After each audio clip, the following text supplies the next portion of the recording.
भूयात, हमारा मस्तिष्क सदा ऊंचा रहे। ओम शीर्षम उन्नतम भूयात, इसमें विवेक सदैव बना रहे। ओम विवेकः स्त्री भूयात, संकल्प सूत्र धारणम। अपने दाएं हाथ की कलाई को उठाइए।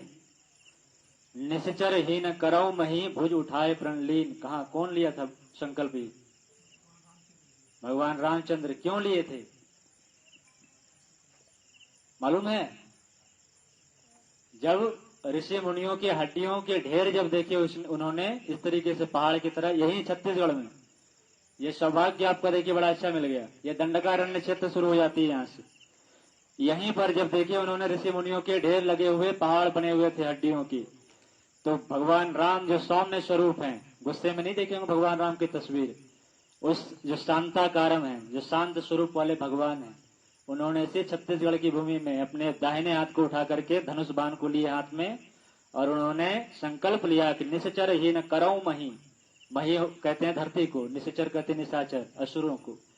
तो निश्चरों से हीन कर दूंगा पृथ्वी को। भुज उठाए प्रण ले, भुजा उठा करके उन्होंने प्रण लिया। तो आप लोगों का सौभाग्य, हमने कल ही कहा, प्रज्ञा आरोग्यम के द्वारा लगाए गए प्राकृतिक चिकित्सा शिविर में सिर्फ वही आते हैं जिसे गुरुजी बुलाते हैं। और बुलाया पराये लोगों को नहीं जाता है, अपने लोगों को जाता है। जब आपके घर में शादी विवाह होती है तो अपने लोगों को कार्ड देते हैं ना, आजकल तो व्हाट्सएप पर खींच के भेज देते हैं, लेकिन फिर भी बुलाते तो हैं उनको। तो अपने लोगों को बुलाया जाता है। तो जब अपने लोग जो अस्वस्थ हो जाते हैं और काम नहीं कर पाते हैं जिसके लिए उसे भेजा गया था, तो फिर गुरुजी फिर व्यवस्था बनाते हैं। और इसलिए गुरुजी ने अवलखेड़ा से शुरुआत की प्राकृतिक चिकित्सा की। माध्यम कोई भी हो, चाहे हम हो, नंदू भैया हो, जो भी हो, माध्यम कोई भी हो, लेकिन आप सभी को स्वस्थ करना था गुरुजी को, इसलिए उन्होंने प्राकृतिक चिकित्सा का आंदोलन चलाया, जो पूरे भारत भर में घूम रहे हैं, और यह विदेश में भी पांव पसारने वाला है अगले साल। तो आप सबको स्वस्थ करना है, इसलिए गुरुजी ने आपको बुलाया, क्योंकि आप सब अपने हैं और अपनों पर पहले ध्यान जाता है, उसके बाद दूसरों पर ध्यान जाता है। तो अपने आप को ये माइंडसेट बना करके रखें कि किसी न किसी जन्म में, परम पूज्य गुरुदेव ने तो यहाँ तक कहा है, जो गुरु जी से जो जुड़े हुए हैं, जो उनसे जो दीक्षा ले चुके हैं, गायत्री मंत्र का जो जप करते हैं रोज प्रतिदिन, उनके लिए गुरु जी ने कहा कि तुम सब अपने आप को साधारण मत समझना, तुम सब कोई साधारण नहीं हो। जब मैं राम के रूप में आया था तो तुम ही सब रीछ और बानर बन करके सेतु निर्माण में पत्थर ढो रहे थे और सेतु बांध बनाए थे। जब कृष्ण के रूप में जब आया तो तुम ही लोग गोप ग्वाले बन करके मेरे साथ रास रचाए थे। आज की ही रात्रि में, शरद पूर्णिमा की रात्रि में, तुम ही लोगों ने एक एक डंडे लगा करके गोवर्धन पर्वत खड़े किए थे। तुम ही लोगों ने असुरों के संहार करने के लिए मेरी सहायता की थी। और आज फिर से वही अवतार चीख चीख करके चिल्ला रहा है कि जो मेरे साथ हर युग में आया था, अपने आप को पहचानो, जगाओ, स्वस्थ बनो और मेरे काम को आगे बढ़ाओ। और उनका सिर्फ एक काम है, सद्ज्ञान को बढ़ाना। उनके द्वारा लिखे गए जो साहित्य हैं, अब तक के इतिहास में वेद मूर्ति तपोनिष्ठ महाप्राज्ञ परम पूज्य गुरुदेव प्रज्ञा अवतार पंडित श्री राम शर्मा आचार्य एकमात्र ऐसे अवतारी सत्ता हुए हैं जिन्होंने की 3400 किताबें लिखी। 3400, 3400, और इतने छपी हैं अभी, बाकी अभी नंबर मोड़ लगी हैं, वो जब हो जाएंगी फिर तो और भी संख्या बढ़ सकती है। अभी पहले ऐसे इतिहास पुरुष हुए हैं जिन्होंने 4 वेदों का भाष्य किया है। महर्षि दयानंद ने सिर्फ एक वेद के भाष्य किए थे, ऋग्वेद की, लेकिन परम पूज्य गुरुदेव ने ऋग्वेद, यजुर्वेद, सामवेद और अथर्ववेद, चारों वेदों का उन्होंने वैज्ञानिक भाष्य किया है।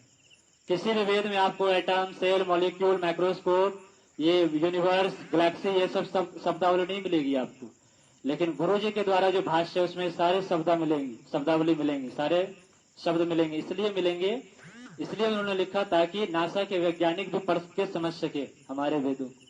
और हमारा जो बुद्धिजीवी वर्ग है, जो अपने आप को कहता है हम तो इंटेलेक्चुअल हैं, हम इन चित्रों में नहीं पढ़ेंगे। तो वेद जो है विज्ञान का विशुद्धतम शास्त्र है, और वेद से ही विज्ञान निकला है, विज्ञान से वेद नहीं निकली है।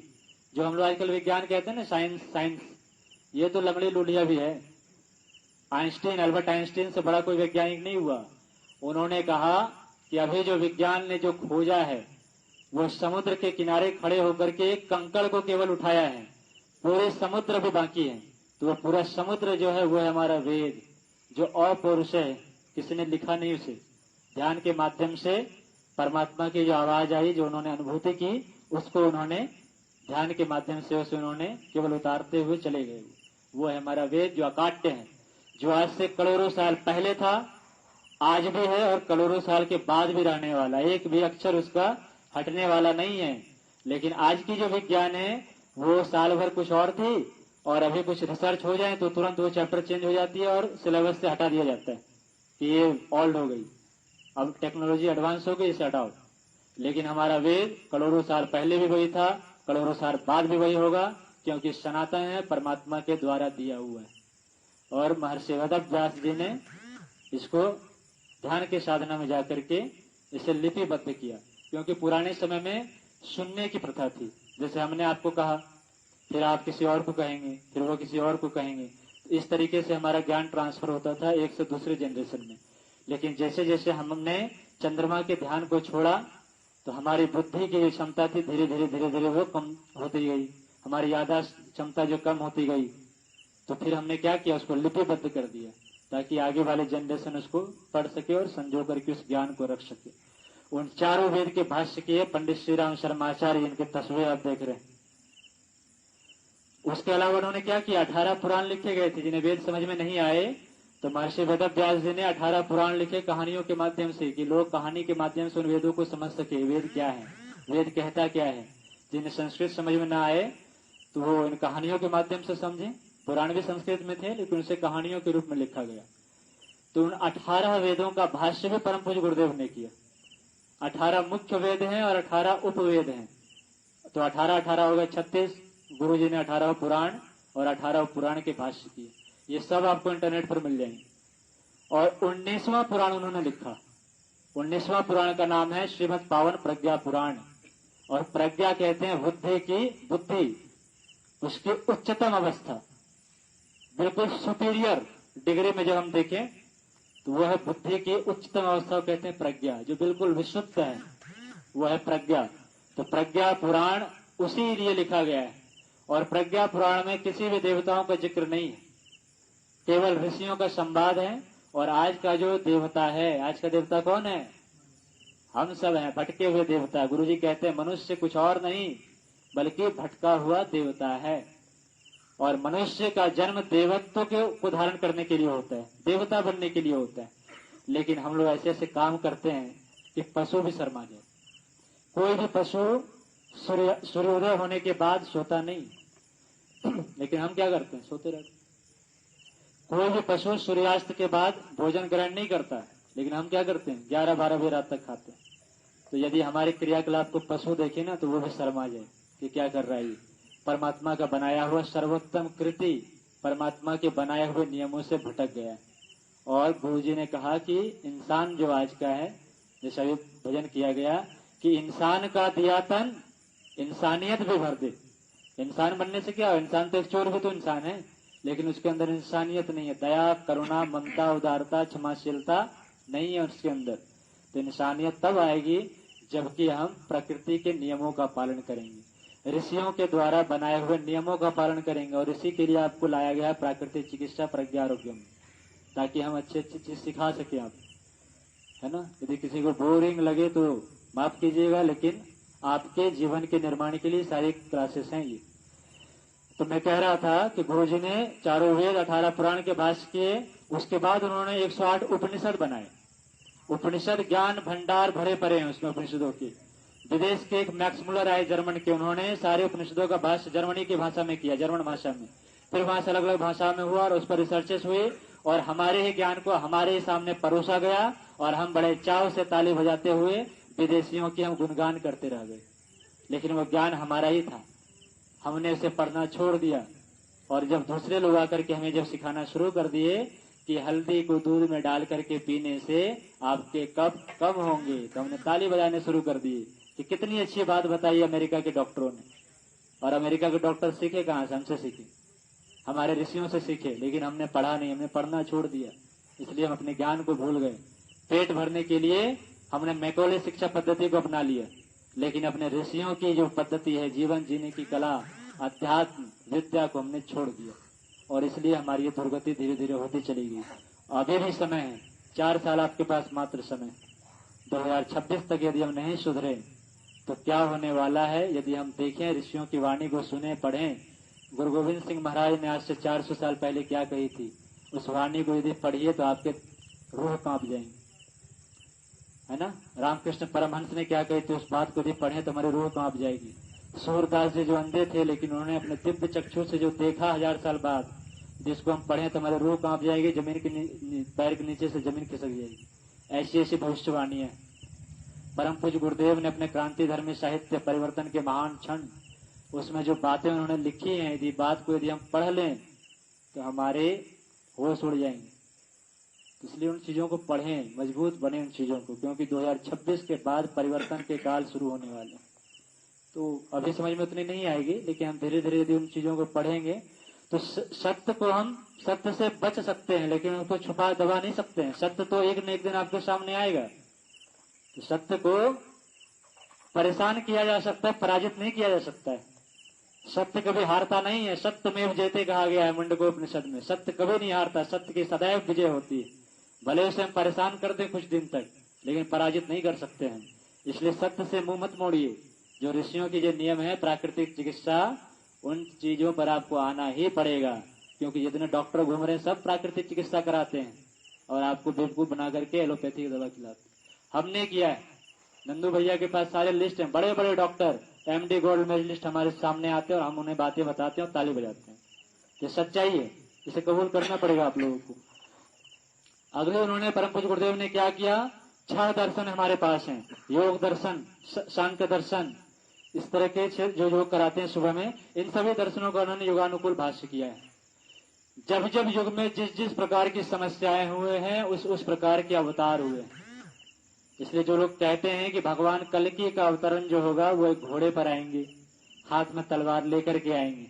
अब हमें ये समझाइए, आप सब बुद्धिजीवी हैं, भगवान कल्कि एक होंगे, घोड़ा उनके पास एक होगा, तलवार उनके पास एक होंगे, आबादी दुनिया की तब तक हो जाएगी। आज है 800 करोड़ दुनिया की आबादी। अब ये बताएं कि 800 करोड़ आबादी का संहार एक कल्कि अवतार कैसे करेंगे? लॉजिक लगाइए। भगवान कृष्ण के भी साथ पूरी बटालियन थी, भगवान राम के साथ पूरी बटालियन थी, और जो वराह अवतार नरसिंह अवतार हुआ है तो उस समय एक को केवल उन्होंने मारा था, चाहे हिरण्याक्ष को हो या हिरण्यकश्यप को हो, एक को मारा था केवल उन्होंने। राम भगवान आए तो रावण की सेना का संहार किया था, भगवान कृष्ण आए तो कंस का उन्होंने संहार किया। आए कल्कि अवतार किन किन को मारेंगे बताइए? वह कौन सा ऐसा व्यक्ति है जिसके मन में गंदे विचार नहीं आते? वो कौन सा ऐसा व्यक्ति है जिसके कर्म पवित्र हैं? वो कौन सा ऐसा व्यक्ति है जिसका हृदय पीड़ितों को देख करके रुदन करता है? कोई है ऐसा व्यक्ति? इक्का दुक्का कहीं मिल जाएंगे आप अपने अंदर टटोलिए ना, हम कितने अच्छे। तो अब दिमाग लगाइए कि कल्कि अवतार को विशुद्ध चीज पसंद, बिल्कुल प्योरेस्ट जब अवतार आते हैं तो गंदगियों को उखाड़ करके फेंक देते हैं, वो उसे कहते हैं क्रांति। गंदगी का एक अंश भी न बचने पर। तो क्या हमारे अंदर है? हम भी मरेंगे उस नियम में, मरेंगे कि नहीं? कल्कि अवतार तो हमें भी मारेंगे ना फिर। तो परम पूज्य गुरुदेव के विषय में हिमालय के ऋषियों ने जो कहा है, हम नहीं कह रहे हैं, ना गुरुजी ने अपने बारे में कहा। गुरुजी ने तो थप्पड़ लगाए गाल पर कि मेरे बारे में कोई कुछ नहीं कहेगा, मैं कौन हूं। लेकिन गुरुजी के बारे में जो महापुरुषों ने कहा है वो 2-3 बातें मैं केवल बता करके आगे बढ़ाऊंगा कार्यक्रम को। देवराहा बाबा का नाम कौन कौन सुने? हाथ उठाइए। 4-5 लोग सुने हैं, बहुत अच्छा। बाकी नहीं सुने, ये हमारा दुर्भाग्य। देवराहा बाबा के बारे में कहा जाता है कि उनकी आयु 600, कोई कहते हैं 600 साल, कोई कहते हैं 700 साल, कोई कहते हैं हजारों साल। प्रमाण यह है कि देवराहा बाबा ने तुलसीदास जी को देखे हैं। देवराहा बाबा स्वयं कह रहे हैं कि मैंने तुलसीदास जी को देखा है, और तुलसीदास जी आज से 400 साल पहले थे, और देवराहा बाबा जी अपना शरीर छोड़े हैं 17 जून 1990 को। अब उस हिसाब से लगाइए, लगभग 350-400 साल उस हिसाब से होंगे। अब उनकी आयु तो पहले से होगी, क्योंकि उन्होंने देखा है तुलसीदास जी को, तो उसके पहले भी तो रहे होंगे, बचपन में तो देखे नहीं, अच्छे होशोवास में देखे। तो देवराहा बाबा जी परम पूज्य गुरुदेव के बारे में क्या कह रहे हैं उसको ध्यान से सुनिए। और देवराहा बाबा की आकाश तक तो खिचड़ी मुद्रा सिद्ध थी, वो भोजन ग्रहण नहीं करते थे, दिगंबर रहते थे, नंग धड़ंग। और जो भी इनके पास जाते थे मचान पर बैठते थे वृंदावन में यमुना किनारे, आकाश तत्व से ऊर्जा को खींच करके अपने शरीर का भरण पोषण करते थे। जो भी कोई उनके पास जाता था हाथ को नीचे झुकाते थे और जो भी मनचाहा चीज, सेब हो, केला हो, आकाश तत्व से वो प्रकट करके दे देते थे प्रसाद। देवराहा बाबा में इतनी ताकत थी, क्षमता, इसलिए उनको ब्रह्म ऋषि का पद दिया गया। देवराहा बाबा से जब गायत्री परिवार के परिजन जब जाते थे मिलने के लिए तो उन्हें देवराहा बाबा प्रणाम करते थे। तो जो परिजन थे वो आज भी परिजन है, शांति कुंज में है, वो उनसे आप मिल भी सकते हैं। तो परिजन कहते थे बाबा आप तो इतने वरिष्ठ हो, ब्रह्म ऋषि हो, हमें प्रणाम करने दो, आप हमें लज्जित क्यों करते।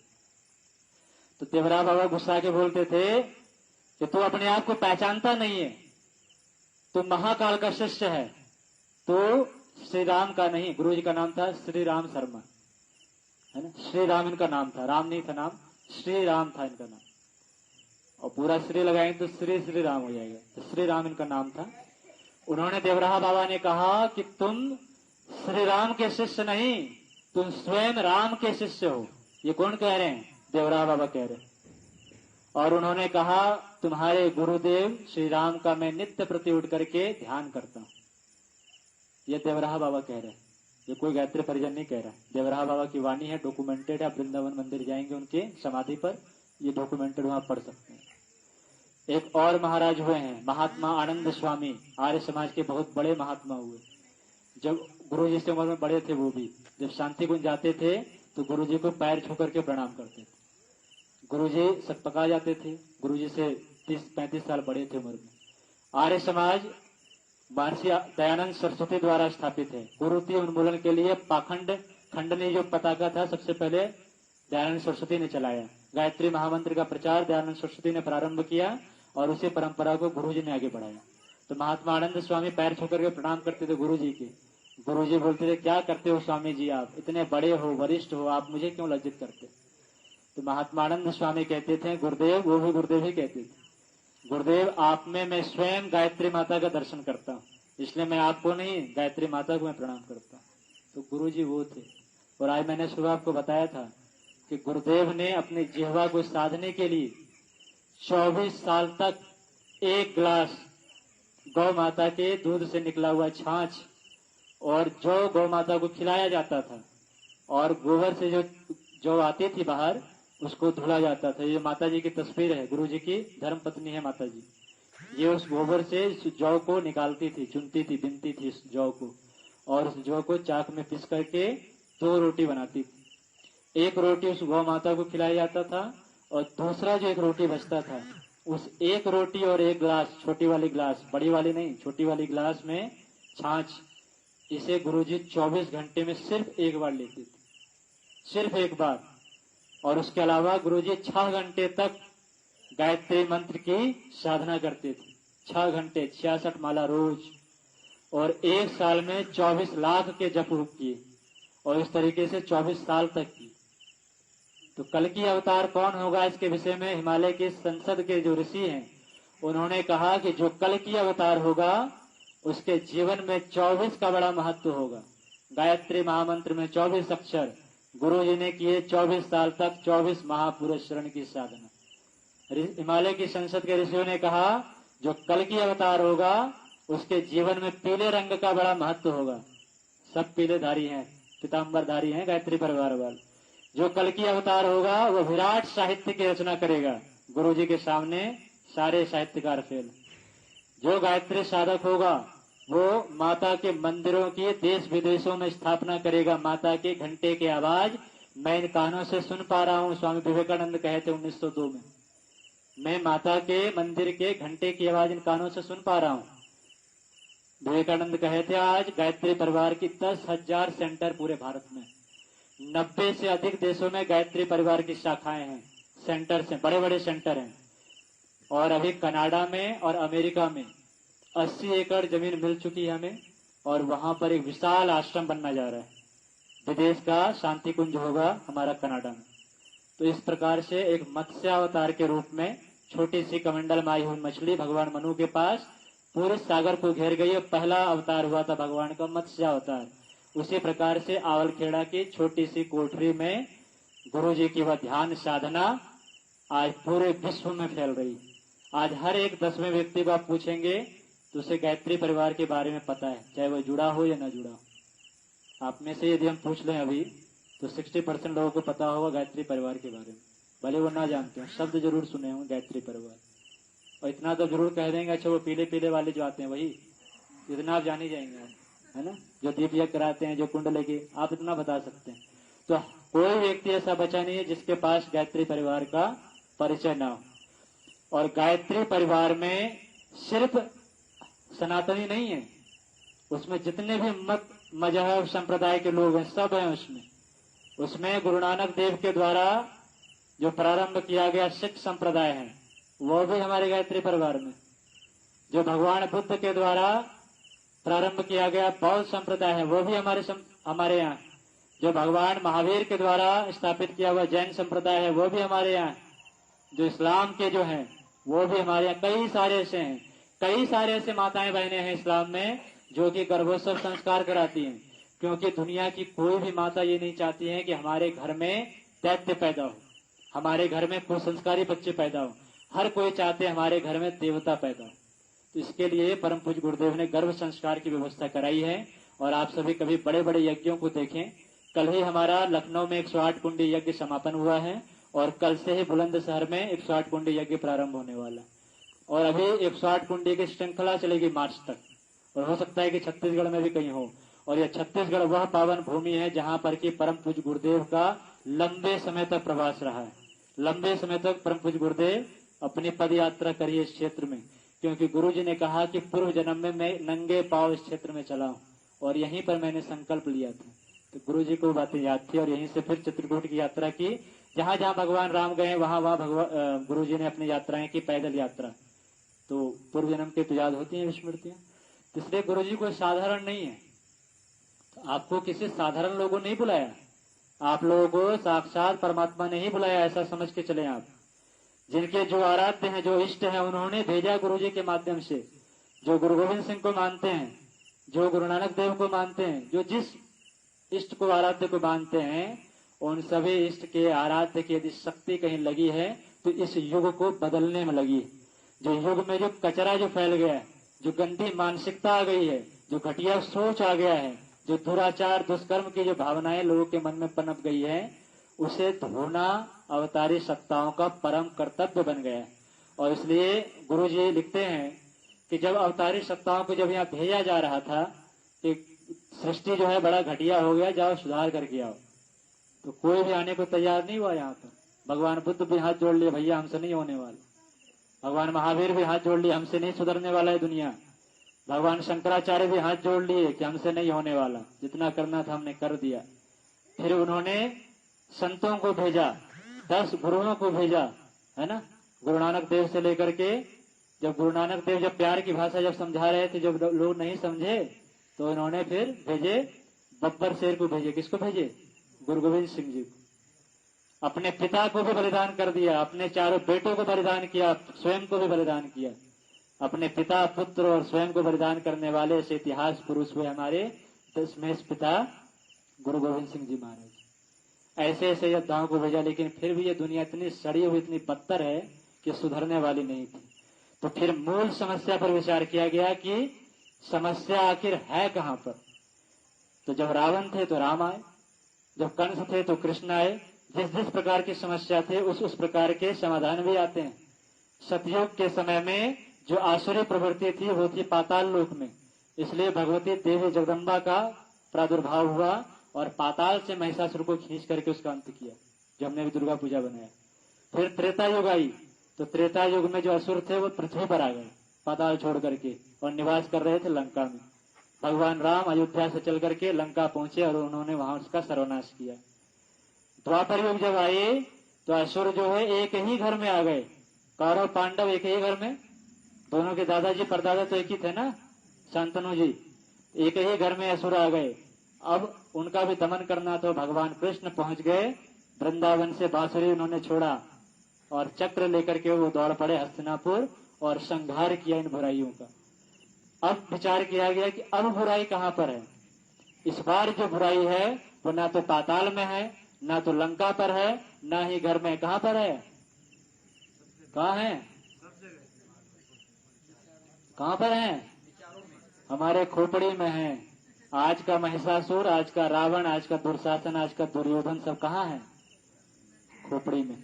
ये सारे जितने असुर थे दिमाग लगाए कि हर बार तो भगवान जो कुछ न कुछ चाल चल के हमें मार देते हैं। और आज का जो देवता है विज्ञान का देवता है। स्विच दबाओ बल्ब चालू, प्रकाश देवता रोशनी करते हैं। स्विच दबाओ पंखे चलने लगते हैं, वायु देवता हवा करते हैं। टोटे खोलो पानी आ जाते हैं, जल देवता है जो पानी देने लगते हैं। मतलब विज्ञान इतना समर्थ हो गया कि अब देवताओं को भी वश में कर लिया। अब यदि हम इस रूप में जाएंगे तो विज्ञान जो है अणु परमाणुओं की बौछार करके लेजर लाइट के माध्यम से हमें नष्टा नाबूद कर देगा। तब क्या करे? तो उन्होंने बोला अपने अपने स्थूल शरीर को छोड़ो, अब अपने सूक्ष्म शरीर में आओ। और सूक्ष्म शरीर है हमारा विचार, और विचारों के रूप में सबके खोपड़ी में घुसो। तो सबसे पहले घुसे थे कहाँ? जब द्वापर युग और कलयुग जब प्रारंभ हो रही थी उस समय महाराज परीक्षित, उसके सामने आया कलयुग, और कलयुग बोला हमें रहने के लिए स्थान दे दो। तो राजा परीक्षित तो बड़े धर्मात्मा थे, बोले रह लो कहीं पर भी। बोले नहीं ऐसे कहीं नहीं रहूंगा, मुझे एक स्थान दो। बोले कहाँ रहोगे? बोले मैं सोना चांदी में रहना चाहूंगा। बोले रह जाओ। तो परीक्षित जी तो मुकुट पहने थे सोने के, तो घुस गए सोने में। और जब घुस गए तो दुर्बुद्धि घुस गई। और कहाँ रहेंगे? जहाँ अड्डेबाजी होते हैं, नशाबाजी होती है, जुए खेले जाते हैं और दुनिया भर के घटिया काम होते हैं, वहां कलयुग का वास। तो ये होते कैसे हैं? बुद्धि जब हमारी दुर्बुद्धि में बदल जाएगी, कुबुद्धि हो जाएगी। तो कलयुग को यदि हम लोग समझे विज्ञान की भाषा में तो हमारी दुर्बुद्धि ही कलयुग है। इस दुर्बुद्धि का नाश करना ही कलयुग का नाश है। इसका नाश कैसे होगा? इसके लिए गुरुजी ने हथियार बनाया, गायत्री और यज्ञ। कलयुग कल की अवतार जो होंगे दो धारी तलवार से कलयुग का नाश करेंगे। तो कलयुग है दुर्बुद्धि, नाश करेंगे दो धारी तलवार से। तलवार में एक ही धार होती है, एक साइड, दूसरी तरफ नहीं होती है। लेकिन कल के पुराण में कहा गया कि भगवान कल की जो होंगे वो दो धारी तलवार से वार करेंगे। तो दो धारी तलवार का मतलब है एक धार है गायत्री सद्बुद्धि, एक धारी यज्ञ सत्कर्म, एक धारी है सद्ज्ञान, एक धारी है सत्कर्म। एक धारी है सद्ज्ञान, एक धारी है सत्कर्म। ज्ञान जब हमारी बढ़ेगी तभी हम कर्म अच्छे करेंगे। ज्ञान यदि हमें नहीं होगी, अज्ञानता के कारण ही तो हम गलत काम कर रहे हैं ना। ज्ञान हमें नहीं था तभी तो हम पिज्जा बर्गर मोमोज अभी तक खाते आ रहे थे। यदि हमें ज्ञान होता कि मोमोज में कोई प्रोटीन नहीं बल्कि सुअर की चर्बी होती है, मैदे को सड़ा सड़ा करके बनाया जाता है, तो हम खाते नहीं खाते। पाव रोटी जो खाते हैं किस प्रकार से बनाया जाता है कभी देखिए तो पाव रोटी खाने की इच्छा नहीं होगी। चीनी को किस प्रकार से बनाया जाता है, चीनी को बनते हुए देख लीजिए तो कभी उस चीनी को खाएंगे नहीं, हाथ नहीं लगाएंगे। चीनी को जिस पानी से साफ किया जाता है उस पानी को जब खेत में डालते हैं तो खेत की फसल मर जाती है, खेत की मिट्टी बंजर हो जाती है। और उस चीनी को बड़े चाव से हम दूध में, चीनी में, हलवे में, खीर में डाल डाल के खा रहे हैं। हमारे हाथों का क्या होगा? ये सब अज्ञानता का कारण है। इसलिए गुरु जी ने कहा कि आज के वर्तमान समस्या का मुख्य कारण है अज्ञान, मुख्य कारण है अज्ञान। और अज्ञान को दूर करने के लिए उन्होंने लिखा 3400 पुस्तकें। दुनिया की कोई ऐसी समस्या नहीं है जिसका समाधान परम पूज्य गुरुदेव ने नहीं लिखा। दुनिया की प्रत्येक समस्याओं का समाधान परम पूज्य गुरुदेव के साहित्य में लिखे हुए। गुरु जी का पहला साहित्य मैं क्या हूँ, गुरु जी का पहला साहित्य मैं क्या हूँ, व्हाट एम आई, हम लोग कौन हैं। इस चीज को जानने के लिए आपके लिए मथुरा से किताबें चल चुकी हैं, हो सकता है कल सुबह तक पहुंच जाएं, आप सब उसको लेंगे जरूर। मैं क्या हूं, अपने आप को पहले पहचानिए आप कौन हैं। हम ये हाड़ मांस के पुतले नहीं हैं जो बीमार पड़े बैठे हुए हैं, कराते रहते हैं, हम कुछ और हैं। तो क्या है वो, किस किताब को पढ़ेंगे तब हम समझ पाएंगे हम क्या है वास्तव में। तो अज्ञानता जो है आज के युग की सबसे बड़ी बीमारी है, सबसे बड़ा कारण जो समस्या का वह अज्ञानता। तो इस अज्ञानता को दूर करने के लिए गुरुजी ने कई सारे प्रकल्प बनाए। उसमें उन्होंने गायत्री यज्ञ का विधान बनाया, उसके लिए उन्होंने ज्ञान यज्ञ का विधान बनाया, और सबसे सरलतम और सूक्ष्मतम उन्होंने दीप यज्ञ को बनाया। क्योंकि दीप यज्ञ हम आसानी से कहीं भी घर में बैठे हुए मोहल्ले के लोगों को इकट्ठा करके एक छोटी सी गोष्ठी के माध्यम से ज्ञानों का हम अभिवर्धन कर सकते हैं, ज्ञान को बांट सकते हैं। दुनिया में एकमात्र ज्ञान है जिसे हम बांटते हैं तो बढ़ता है। केवल ज्ञान है जिसे हम जितना बांटेंगे उतना बढ़ेगा, जितनी बांटेंगे उतनी बढ़ेगी, जितनी छुपाएंगे उतनी दबेगी, उतना भूल जाएंगे उन बातों को। इसलिए ज्ञान का विस्तार करना हम सीखें। ये है आज का युग धर्म। आज का जो युग धर्म है वो है ज्ञान का विस्तार, है ना। तो आइए कमर गर्दन सीधे करें। तो परम पूज्य गुरुदेव के बारे में छोटी छोटी मोटी मोटी बात तो समझ गए होंगे कि गुरु जी कौन है। बाकी आप जब चर्चा करेंगे, पढ़ेंगे बातों को, तब आप समझेंगे। इसलिए मेरी कही हुई बातों पर बिल्कुल विश्वास मत कीजिए। गुरु जी को पढ़िए, पहले गुरु जी को अपने जीवन में आने दीजिए, फिर गुरु जी स्वयं आभास कराएंगे कि वो कौन है। क्योंकि हम लोगों ने, चाहे भाई साहब हो, हम हो, नंदू भैया हो, जितने भी हमारे भाई हैं, उन सभी ने गुरु जी को देखा तो नहीं, गुरु जी को पढ़ा है, गुरु जी को अनुभव किया है। और 24 घंटे का कोई भी वह एक क्षण नहीं है जिस क्षण गुरु जी को हमने अपने साथ अनुभव न किया। हर क्षण गुरु जी हमारे साथ। जिस क्षण हमसे दूर हो जाएंगे उस क्षण हम भी कुछ नहीं रहेंगे, है ना। बड़े परम पूज्य गुरुदेव की जय, परम वंदनीय माता जी की जय। तो आइए अपने हाथों को उठाइए और संकल्प लेंगे इस पावन धरा पर कि हम जो भी प्राकृतिक चिकित्सा में सीख चुके हैं या आने वाले दिनों में हम सीखेंगे, उस विद्या का विस्तार करेंगे। अपने परिवार के लोगों को, सगे संबंधियों को, मोहल्ले में जो भी संपर्क में आएंगे उन सबको बताएंगे। इसलिए आपको पेन और पेड़ दिया गया कि आप लिखिए उन चीजों को और बताइए लोगों को। अच्छाई का जितना प्रसार कर सके कीजिए, खुल के कीजिए, डंके की चोट पर कीजिए, भगवान आपकी सहायता करें। और बुराई से बचिए, निंदा चुगली शिकायत से बचिए। इन चीजों को करने से हमारी बुद्धि की क्षमता घटती है, अच्छाई की विस्तार करने से हमारी बुद्धि की क्षमता बढ़ती है, परमात्मा हमारी सहायता करते हैं। आइए संकल्प लीजिए और मेरे पीछे जो है मंत्र को दोहराएं। बोले हम ईश्वर का अनुशासन स्वीकार करते हैं। ओम ईशानुशासनम ओम ईशानुशासनम स्वीकरोमि। मर्यादाओं का पालन करेंगे। मर्यादाओं का पालन करेंगे। ओम मर्यादाम चरिष्यामि। जो वर्जित है वे आचरण नहीं करेंगे। ओम वर्जन्यम न चरिष्यामि। हे महाकाल उज्जवल भविष्य की रचना के लिए अपने संकल्पों को पूरा करने के लिए हमें उपयुक्त शक्ति मनोवृत्ति तथा प्रेरणा दें। दोनों हाथों को जोड़ लीजिए, प्रणाम मुद्रा में भगवान से प्रार्थना करें। हे प्रभु हमारे संकल्प पूरे हों। हम सुख सौभाग्य श्रेय पुण्य तथा आपकी कृपा के अधिकारी बने। आपसे दिव्य अनुदान पाने और उन्हें जन जन तक पहुँचाने की हमारी पात्रता बढ़ती रहे। यह अपने गुरु जी के सामने भुजा उठा करके प्रण लिया। तो अब समझ लीजिए परमात्मा का अनुशासन है प्राकृतिक नियमों का पालन करना। तो संकल्प कहा जाता है, इसका कोई विकल्प नहीं है। There is no option for sankalp. यहाँ कोई विकल्प आपके पास नहीं है, करना ही करना है, वो है संकल्प।